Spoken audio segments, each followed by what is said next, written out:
बिस्मिल्लाहिर्रहमानिर्रहीम, अस्सलाम वालेकुम। मुख्तसर से जिक्र करेंगे। पाकिस्तान में एक तरफ सैलाब की तबाहकारियाँ हैं, जबकि दूसरी तरफ बन्नू में और फिर कोयटा में दहशतगर्दी के हमले हुए हैं। पाकिस्तान में बहुत सारी डेवलपमेंट्स हो रही हैं। इन सब को कवर करना तो मुश्किल है, लेकिन मेरी कोशिश होगी कि मैं इस पर फोकस करूं कि पाकिस्तान के वज़ीर आज़म जनाब शहबाज शरीफ और फील्ड मार्शल दोनों की क़यादत में एक बहुत बड़ा वफद, भारी भरकम वफद चीन में इस वक्त मौजूद है। और उनकी एक्टिविटीज़ किस तरह की रही हैं और इनके चीन जाने पर भारत में क्या रोला पड़ा है, और फिर पाकिस्तान में इस पर बहुत सारे सवालात उठ रहे हैं। ही कॉन्फ्रेंस हुई है चीन में, उसमें 26 ममालिक के सरबराह ने शिरकत की है। उसको अमेरिका ने किस तरह देखा है, इस पर मुख्तसर सी बात करेंगे। और फिर पाकिस्तान के लिए कितना मुश्किल होगा कि चीन, रशिया और फिर अमेरिका के दरमियान जो ताल्लुकात हैं उसको बैलेंस किया जाए। और फिर इंडिया की जो अमलदारी और या इंडिया की जो कुर्बतें चीन के साथ बढ़ गई हैं, इसकी वजूहत क्या है। सबसे पहले जिक्र करते हैं चीन के हवाले से कि चीन ने 3 सितंबर को एक बहुत बड़ा नेशनल डे पर एक मिलिट्री वाइज एक शो किया है, जो उनकी 80th एनिवर्सरी का नाम दिया गया था, जिसमें उन्होंने अपने हथियारों की नुमाइश की है। बिल्कुल इसी तरह जिस तरह पाकिस्तान में 23 मार्च को नेशनल परेड होती है। नो डाउट कि चीन ने अपने आप को साबित किया है कि वो दुनिया की दूसरी बड़ी सुपर पावर है। और चीन ने ये जो सुपर पावर होने का ज़ाहिर है इस स्टेटस हासिल किया है, ये यहाँ तक पहुँचा है, उसने कोई जंग व जदल नहीं किया, बल्कि अपनी इकोनॉमिक्स पॉलिसियों को दुरुस्त सिमत में चलाया, अपनी कौम को मुत्तहिद रखा, और फिर अपने यहाँ इंसाफ अदल की बात की। और फिर दुनिया में जितने भी कन्फ्लिक्ट थे उसमें चीन शामिल नहीं हुआ, बल्कि उन्होंने बिजनेस किया और गरीब मुल्कों को यानी मुख्तलिफ मनसूबे, जैसे पाकिस्तान में ज़्यादा सी पैक है, इसी तरह वन रोड बेल्ट इनिशिएटिव के ज़रिए अफ्रीका में दूसरे ममालिक के अंदर चीन पेनिट्रेट कर गया। और चीन की ने तरक्की की और दूसरे ममालिक पर भी अपना असर रसूख कायम कर लिया। जबकि अमेरिका इस तरह नहीं करता। अमेरिका ज़ाहिर जंगें करता है, ये हमने अफगानिस्तान में देखा, इराक में देखा, ईरान में देखा, ये सारी चीज़ें देखी हैं। जहाँ जहाँ कॉन्फ्लिक्ट थे, अमेरिका डायरेक्ट इन्वॉल्व हो जाता है जंगों में, बमबारी में। तो इस तरह चीन ने नहीं किया, बल्कि अदम तशद्दुद और वो जंग न करने की पॉलिसी अपनाते हुए चीन आज इस मकाम पर पहुंचा है। अब आते हैं कि जो भारत की कुर्बतें या भारत की जो चीन के साथ दोस्ती है वो कहाँ तक जाएगी, और फिर चीन और भारत के दरमियान जो ताल्लुकात कायम हो रहे हैं उसको डोनाल्ड ट्रंप किस तरह देख रहा है।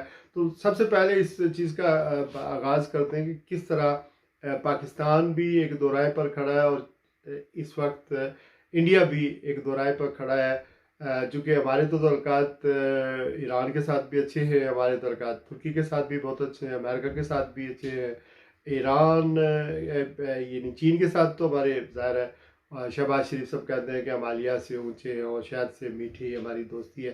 तो ये सारी चीज़ें एक तरफ है, लेकिन सेम टाइम जब सदर शी जिनपिंग ने पाकिस्तान के वफद से मुलाकात की, तो उन्होंने जिस बात पर जोर दिया वो ये दिया कि चीनी जो बाशिंदे पाकिस्तान के अंदर हैं उनकी सेफ्टी एंड सिक्योरिटी का बहुत बड़ा इशू है, और पाकिस्तान उनके तहफ़्फ़ुज़ के लिए इक़दाम उठाए जा रहे हैं। पाकिस्तान ने कहा कि हम इक़दाम उठाएंगे, हम उनकी सिक्योरिटी फुल प्रूफ करेंगे।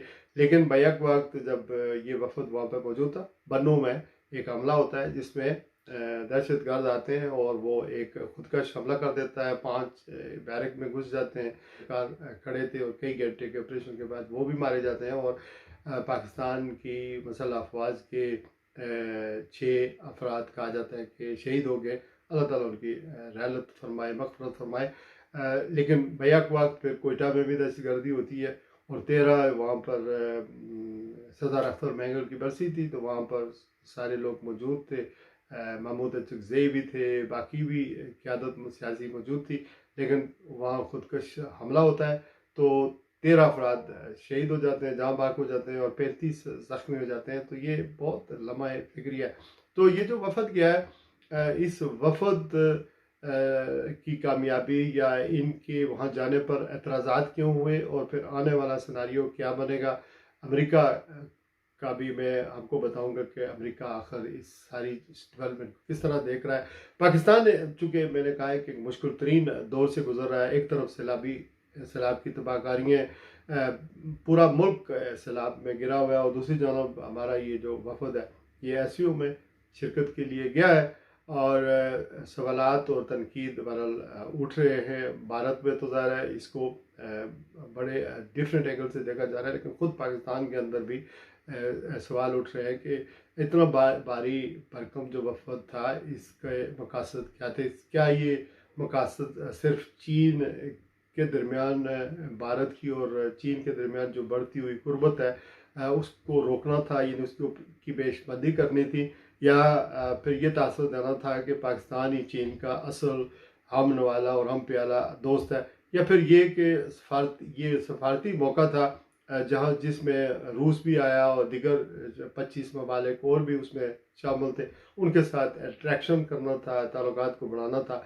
तो इसको इस मौके को गनीमत जाना गया और फिर वहाँ पर इतना भारी भरकम वफद गया था। पाकिस्तान के लिए सबसे बड़ा चैलेंज ये है कि वो चीन और अमेरिका के दरमियान, जैसा कि मैंने कहा, कि तवाज़न कैसे बरकरार रखेगा, ख़ास तौर पर जब तक डोनाल्ड ट्रंप वाइट हाउस में मौजूद है। चूँकि अमेरिका को दो तरीक़ों से देखा जाना चाहिए कि सदर जो भी आता है वो 4 साल के लिए आता है, वो अपने फैसले करता है, लेकिन अमेरिका की कंट्री टू कंट्री रिलेशनशिप होती हैं, तो वो देखना पड़ेगा। क्योंकि इस वक्त डोनाल्ड ट्रंप कुछ अजीब व गरीब किस्म के इक़दाम कर रहे हैं और वो जो रवायती ताल्लुकात थे उनको भी बिगाड़ रहे हैं, जिस पर ख़ुद अमेरिका के अंदर भी बहुत ज़्यादा सवालात उठ रहे हैं।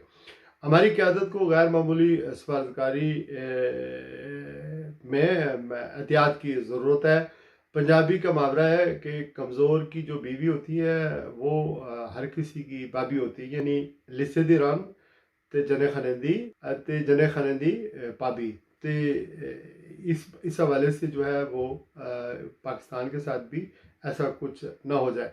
आलमी सतह पर चूँकि हमारा मुल्क कर्ज़ों पर चलता है, अमेरिका की हम ओबियसली ताबेदारी करते रहते हैं, दूसरी तरफ चीन को हम छोड़ना नहीं चाहते कि चीन हमारा टेस्टेड फ्रेंड है और बार बार उसने साबित किया है और हमें रेस्क्यू भी किया है। आलमी सतह पर अगर तजिया किया जाए तो पाकिस्तान के इस वफद की ज़ाहिर भारत में, मैं जैसे मैंने कहा कि वो चीन में मौजूदगी जो थी वहाँ पर तो वो डिस्कस होती रही, लेकिन बैन अवी सतह पर कोई किसी किस्म की पाकिस्तान के मीडिया के वफद को डिस्कस बिल्कुल नहीं किया गया।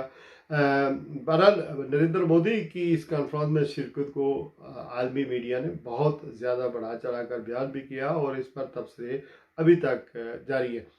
ये बात काबिल ज़िक्र है कि हालिया महीनों में भारत और पाकिस्तान के दरमियान एक महदूद लेकिन खूनी झड़प भी हो चुकी है, जिसमें चीन का किरदार खासा अहम रहा है।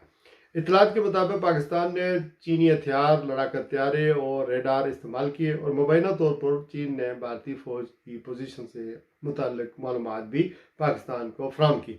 नई दिल्ली ने इस वक्त चीन के खिलाफ कोई वाज़ेह मौक़िफ़ अख्तियार नहीं किया, लेकिन अब भारत में ये सवाल उठने लगा है कि आया दिल्ली को चीन से ताल्लुकात बेहतर बनाने चाहिए या नहीं। इसी दौरान अमेरिका की जानब से कुछ ऐसे फैसले सामने आए जिन्होंने भारत और चीन के दरमियान बातचीत के दरवाजे दोबारा खोल दिए।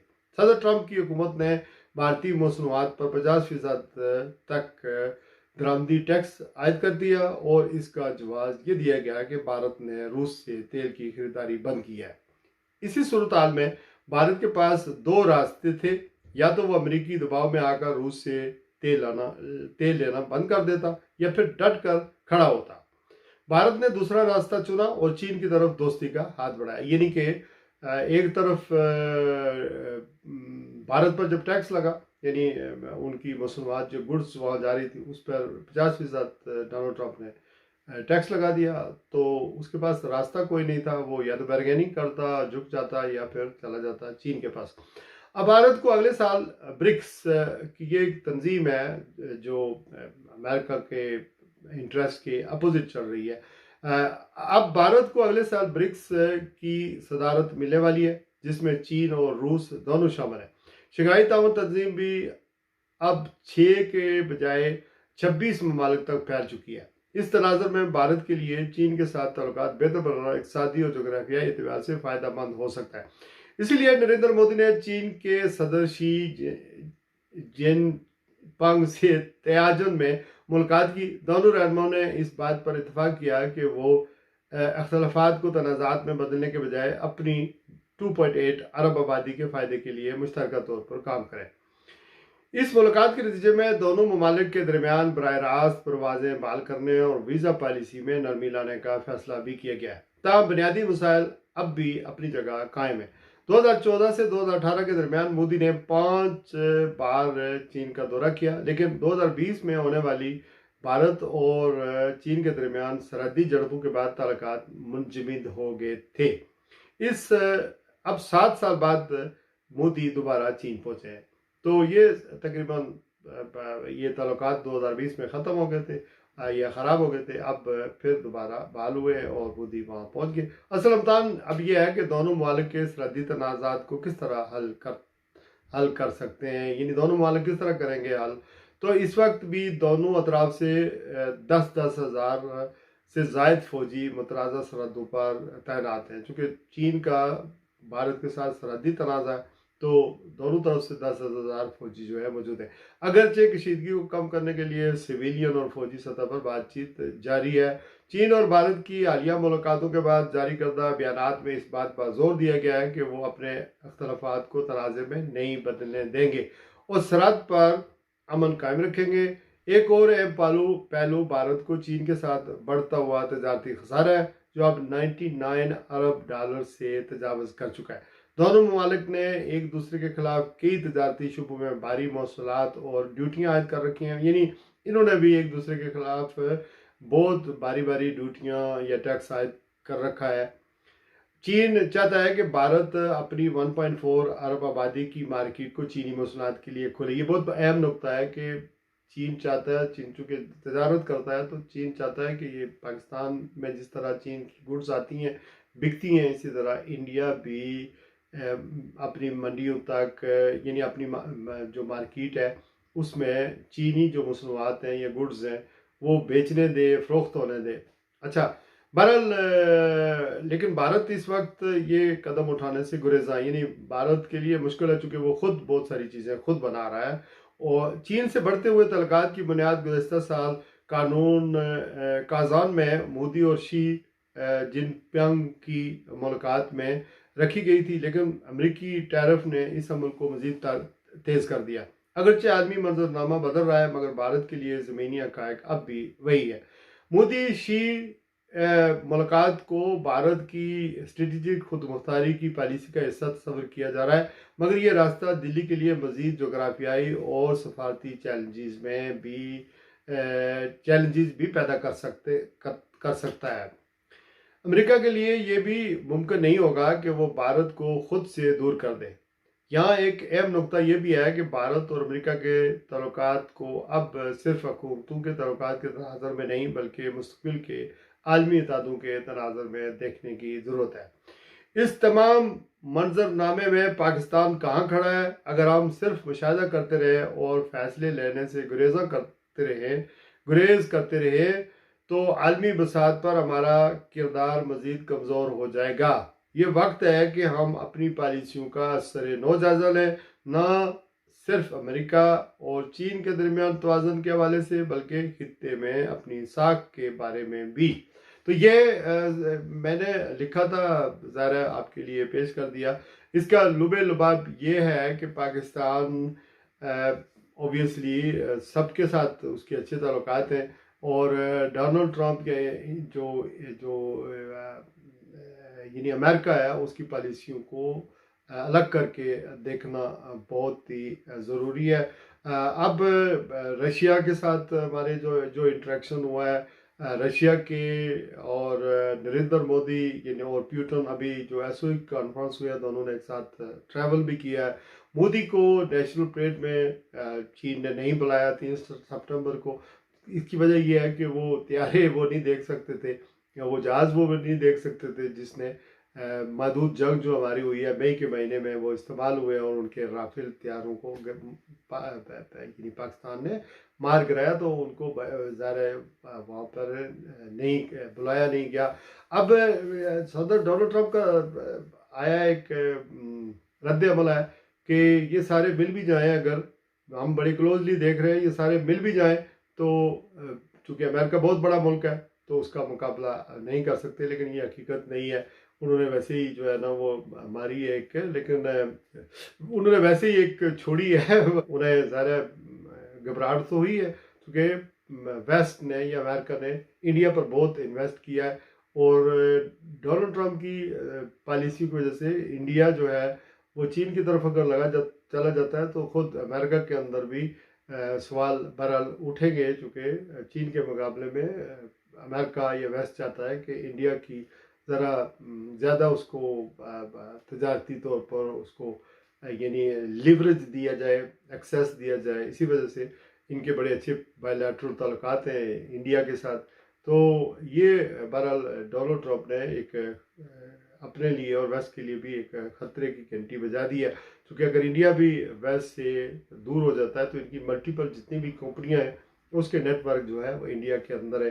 तो इसमें एक और डेवलपमेंट ये है कि जो नॉर्थ कोरिया है उसका जो सदर है वो उसने भी शिरकत की है, जिसने अपने मुल्क के अंदर मिज़ाइल लगाए हुए हैं, यानी कि बिल्कुल फिट किए हुए हैं कि अगर कहीं अमेरिका उसके ऊपर हमला करेगा तो वो जो है अपने मिज़ाइल जो है वो उन शहरों की तरफ उसने लगाए हुए हैं कि वो उधर से हमला कर देगा।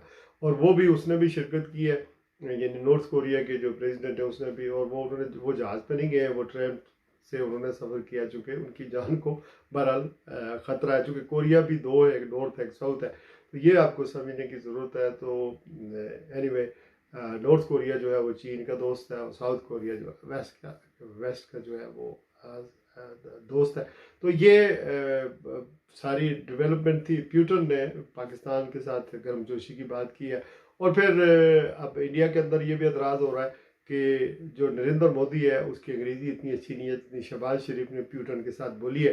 तो मेरे ख्याल में दोनों ही प्यादल अंग्रेज़ी से हैं, तो थोड़ी बेहतर होने की ज़रूरत है। बहरहाल मौक़िफ़ सामने आ गया है। अगर प्यूटन या शी बोलते तो हमें पता चलता है कि उनकी कैसी है, तो वो उसमें बात ही नहीं करते हैं। अपना बहुत सारा ख्याल रखिएगा। आज के लिए बस नहीं। अल्लाह ताला पाकिस्तान और अहल पाकिस्तान की खैर करे, और ख़ास करके जो फ्लड के अंदर लोग मुब्तला हैं इस वक्त उन्हें अल्लाह ताला महफूज फरमाए। अस्सलामु अलैकुम।